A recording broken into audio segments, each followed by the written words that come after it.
Allah bilir bunun altında.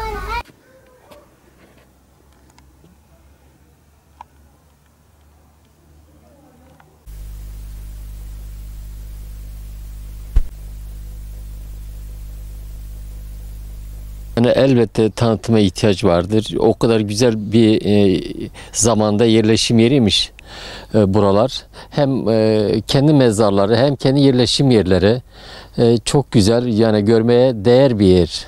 Roma Çeşmesi'ne gittik. Çok güzel ama bakıma ihtiyaç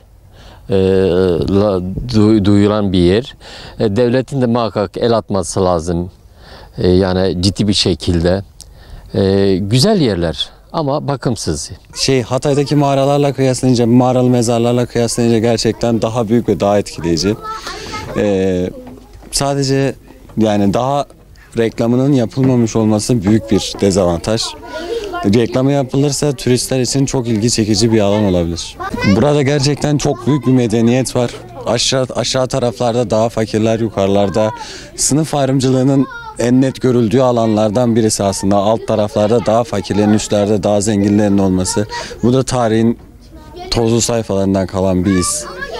Gölbaşı'ndan geldim, Adıyaman Gölbaşı'ndan. Güzel, beğendim yani. Hatay'dan geldik. Burası gerçekten de görülmeye değer bir yer. Başka yerlerde de gezdik fakat bu kadar büyük kapsamlı mağaralar görmedik. Yani bildiğiniz bir şehir buraya konmuş gibi bir şey. İçerideki şeyler gerçekten dikkat çekici, ilgi çekici şeyler. Etrafımıza baktığımızda komple bir şehir görünümünde görüyoruz. Çok memnun olduk, güzel. Başka illerde gezdik ama gerçekten burası farklı bir yer. Gerçekten güzel bir alan.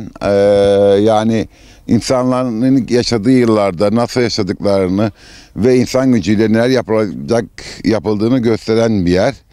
Fakat devletimizin buralara ilgisi çok az olduğundan ben gerçek olarak Türk vatandaşı olarak üzülüyorum.